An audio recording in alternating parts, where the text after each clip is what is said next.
Well, it's been a bad time for the Walt Disney Company as of late, but it may have been going on for a while.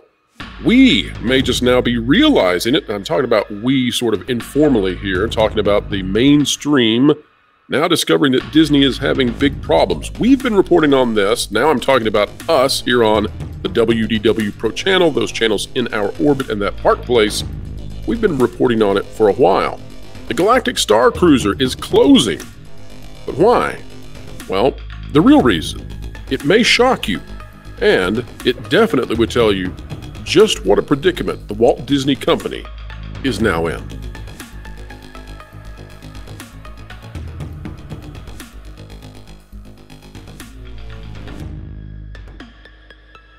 And welcome back, folks. It is one of those rare 3 video days today. The third one will come out this evening. It was intended for the afternoon, but we have some breaking news that we need to cover. We cannot let this sit.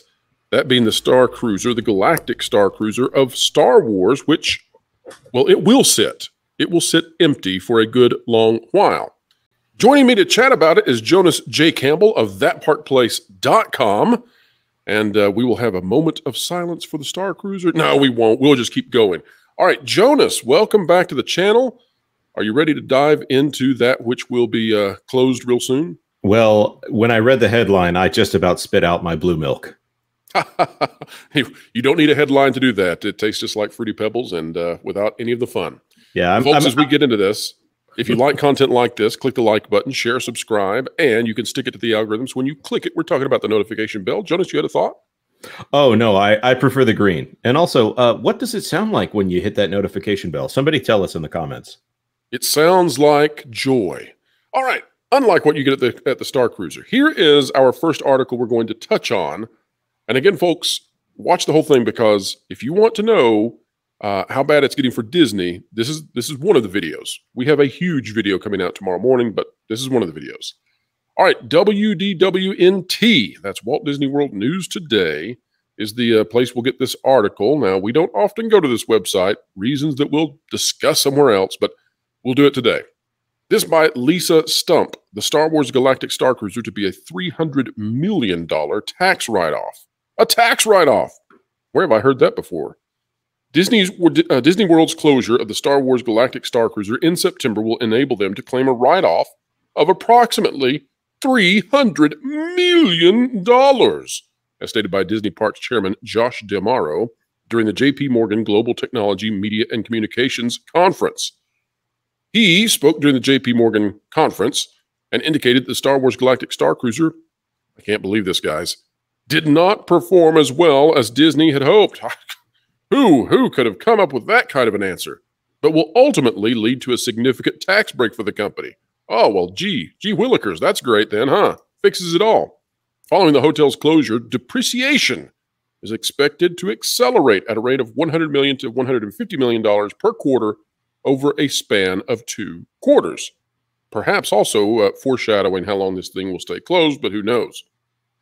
Josh D'Amaro also spoke on the excellent guest experience found on the Star Wars Galactic Starcruiser. However, since the Halcyon did not bring in enough guests, the immersive experience will be closing this fall.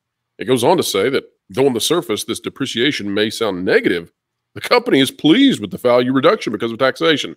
There's where the spin comes in. I don't think Disney's pleased at all. There's nothing about that this is pleasing. It's a giant black eye to the company. But Jonas, this is not the first time that we've heard about the company, as of just very recently, scrounging around trying to find ways to get tax write-offs, write-downs, etc. We heard this with Disney Plus. All of a sudden, Disney is changing their strategy, cutting vast amounts of content, trying to get tax write-offs by doing so. Now they're doing it again with the Starcruiser. Do you have any additional information about why you think Disney might be so desperate to get these tax write-offs rather than perhaps fixing that which is broken? Right. Well, first of all, let me say to anyone who is watching this, this doesn't mean that there are $300 million worth of taxes that Disney won't be paying, at least not for this. That $300 million tax write-off is a reduction in their taxable income. That is the figure at which their tax is figured from. So if you had a tax rate of, let's say it's 30%, and you have a $100 million write-off, 30% of $100 million is $30 million. So they are saving for the $1 billion that they spent on this hotel. They're saving the tax on $300 million. Which goes to show, Jonas, that they don't think that they can turn this thing around and do better in terms of revenue versus this, which really speaks to just how bad this must be. Yeah, I'm trying to look up and see what their latest tax rate was. Well, while you're doing that, Jonas, let's take a look now at another article, this from the Hollywood Reporter. I think this gives some indication of where the company is. I'm not sure many people understood the Galactic Starcruiser was being shut down to be a tax write-off. But as we dial into what is going on with the company at large, it begins to make more sense.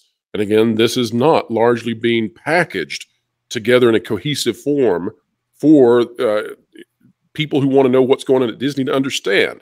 You have to go pull all of these different pieces together, and then we, of course, that's what we do here on this channel. We want to explain entertainment, keep you ahead of the culture curve, and we think by doing that, we make the world a better place by telling the truth. So let's take a look at this from the Hollywood Reporter.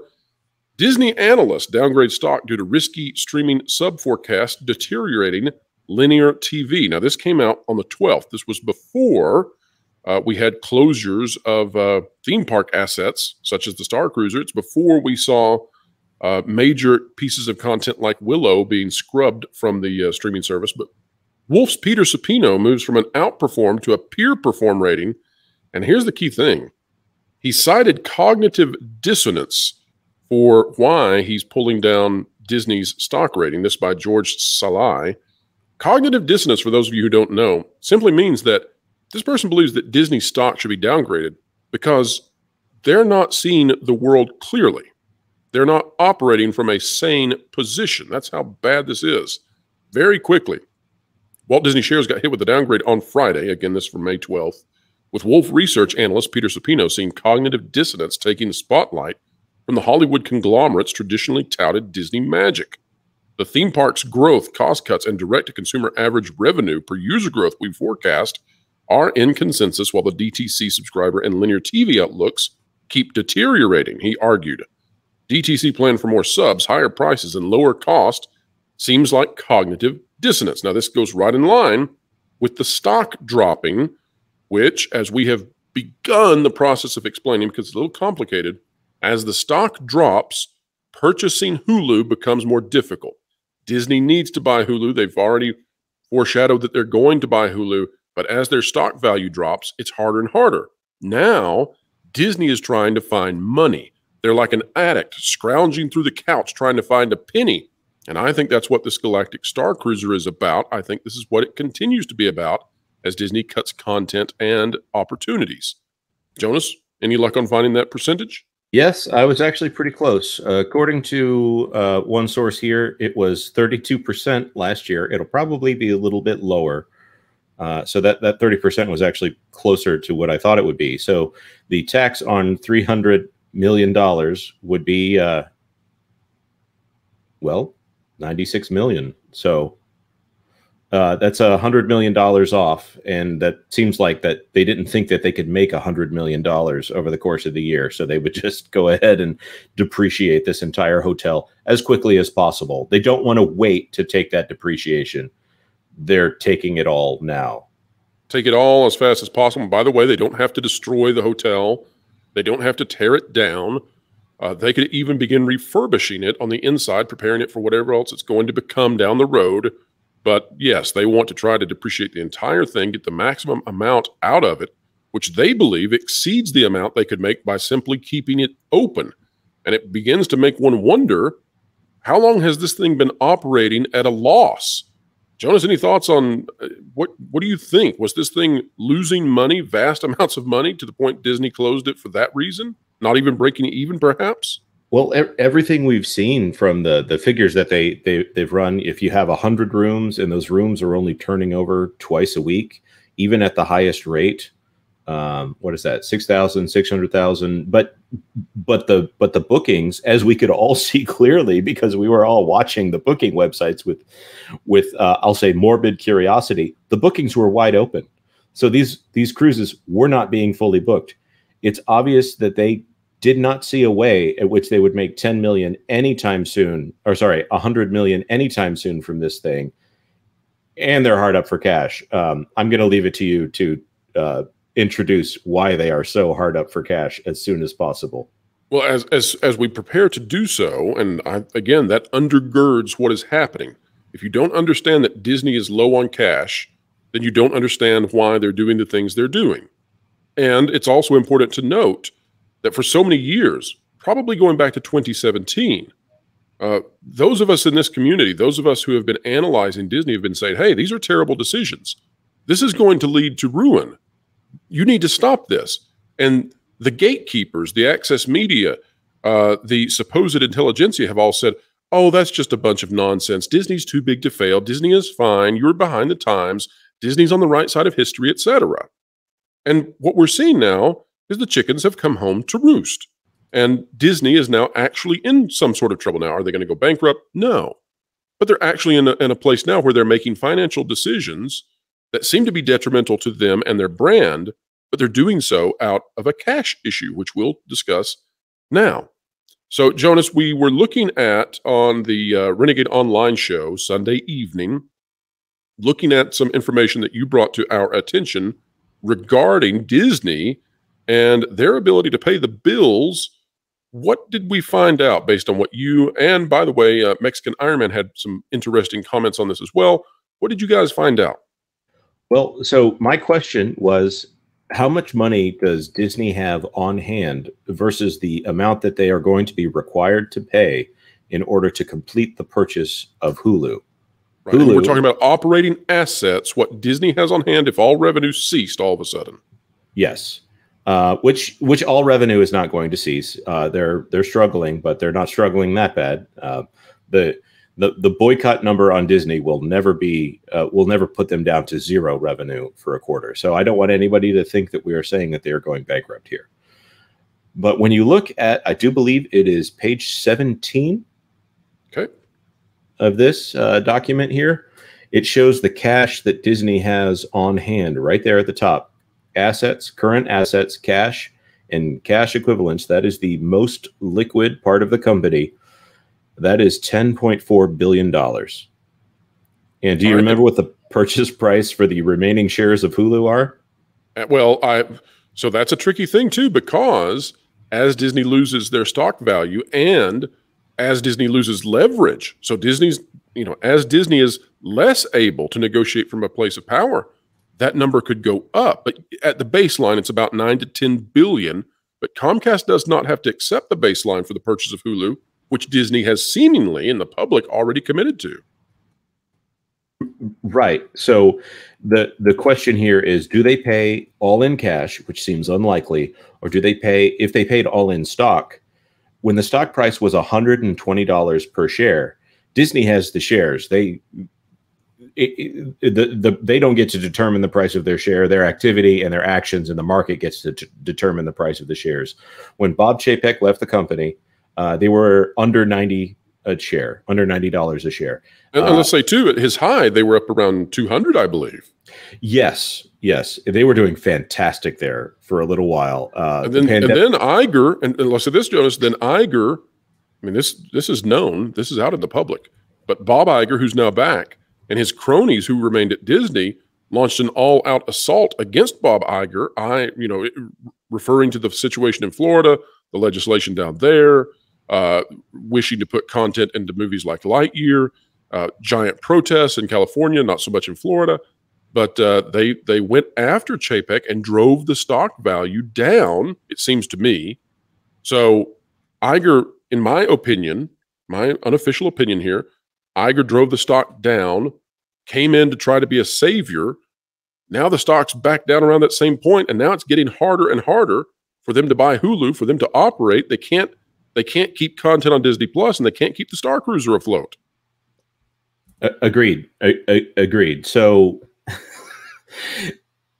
if they had somehow managed to maintain the stock price that they had when Nelson Peltz exited the proxy fight at $120 per share, they would be able to negotiate with a stronger hand because they could offer less shares than they would have at the $90 amount. It takes a lot fewer shares at $120 per share to get to, say, a $5 billion in value than it does with $90 shares.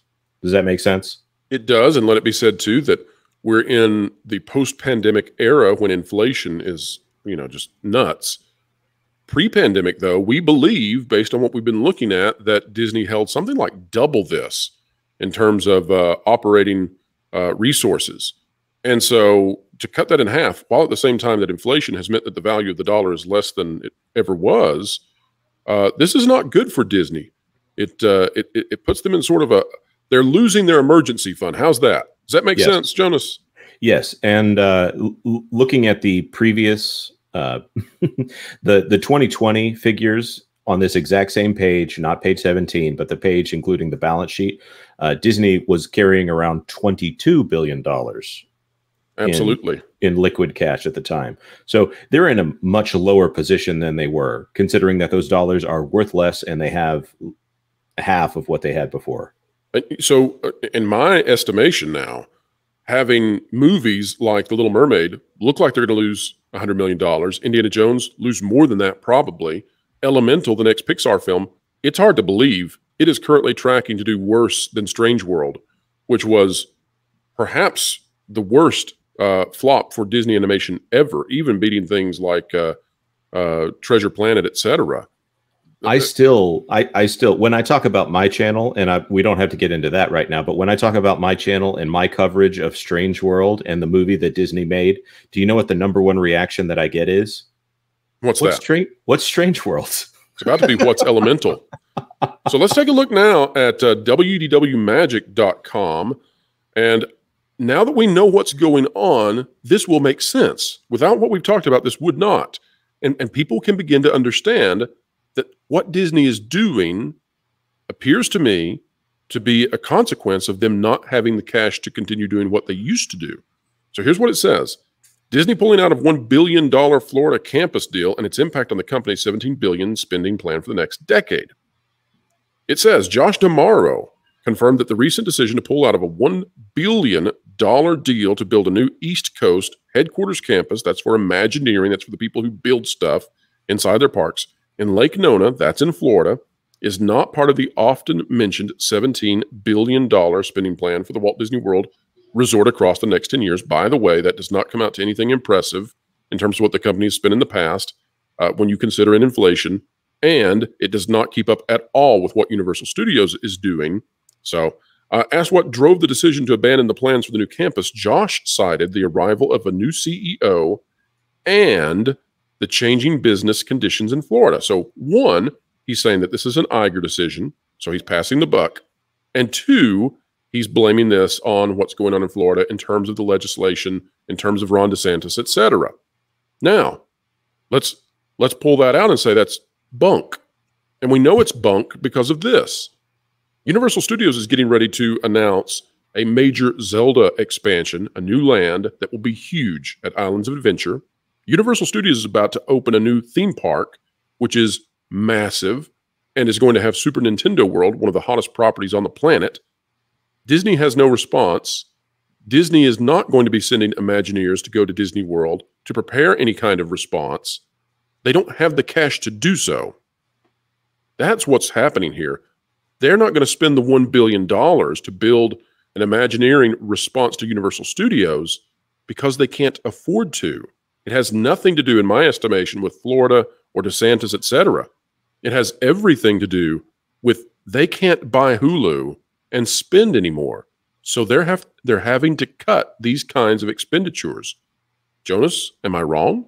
You're absolutely correct. And I've run some figures here in the back. The Galactic Starcruiser, that $300 million, like I said, gets them $96 million if I'm being exact. If they do the maximum amount on this Disney Plus write down, if they take that $1.8 billion write down that they're talking about, do you know how much that they get according to the tax rate? What do they get? $672 million, which sounds like a lot of money, but it's really not when you're scrounging to come up with $10 billion. Also, just to reiterate for anyone who's not following here, it makes the $17 billion that they're talking about spending. Oh, we're just ready to spend it, guys. We have it right here, and we were going to spend it in Florida, but I guess we're going to spend it in Anaheim and in Paris and in Hong Kong. If Ron DeSantis would just behave himself, it means they don't really have that money to spend right now. That's exactly right, because they're now facing a real situation where Universal Studios Orlando, sometimes called Universal Studios Florida, could actually become the #1 theme park destination in the world. They are currently beating Disney World in terms of every park except the Magic Kingdom. When Super Nintendo World launches, and if Zelda comes, they have a legitimate shot at overcoming the Magic Kingdom. That is something that most people thought was impossible and would never happen. Disney, through bad decisions over just 6 years, has now placed themselves in a spot where it could. And Disney does not have the cash to respond.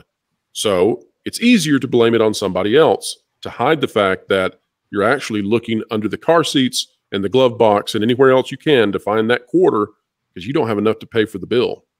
Jonas, final thoughts, and tell us where people can find you on this great, big, beautiful web out there. You know, I hate to add even more doom and gloom onto this, but from the way it sounds, the company is still not even in the right position to stop the layoffs at 7,000 employees. Oh, no. I think yes, you're exactly right. And that has been a false narrative that was presented by the media. Disney never said that would end the layoffs. Disney just said that they plan to release 7,000 people by the beginning of summer. There was never a guarantee that was the end of it. And this company, it's not because of the employees at, say, the parks, but they'll be the ones who are punished eventually, whether they have to pick up extra tasks because their management is gone.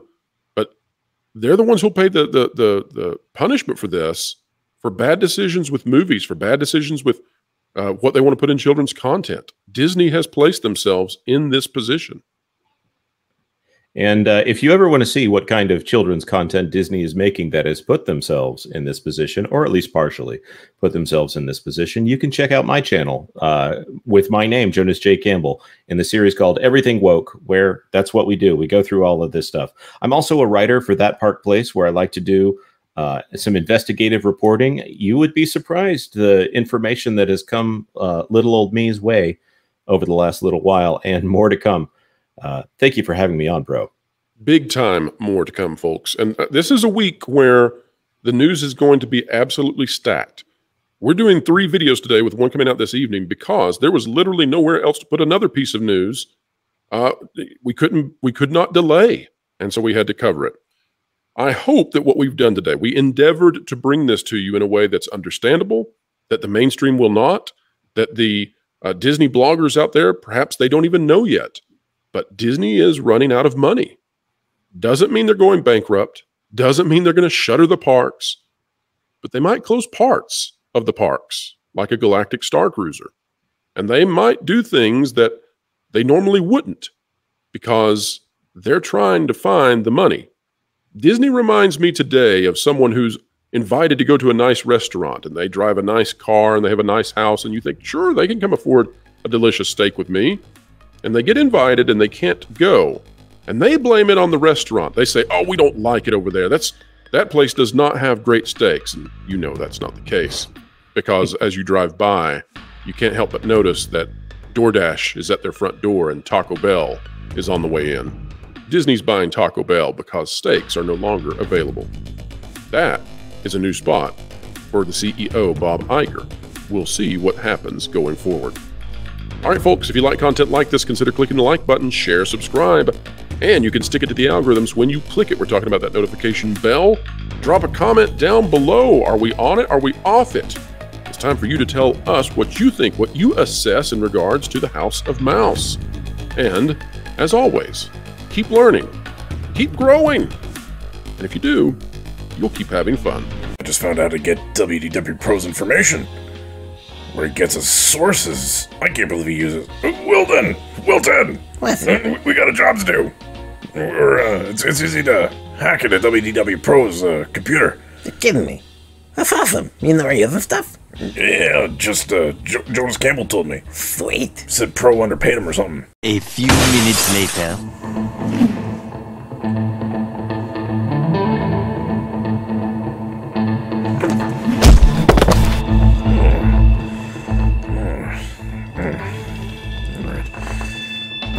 awesome. Whatever. All I gotta do is Whoa. hack into this thing. It's gonna be so easy. Yeah, this isn't All a right, hack. grab this picture over here. Leave it to me. Oh, no. Oh, Wilson. Job done. What? No, all we had to do was use the picture because he uses face unlock. Now we gotta go to thatparplace.com and sub to him and his team on YouTube. Oh, well, I already did that because I'm smart.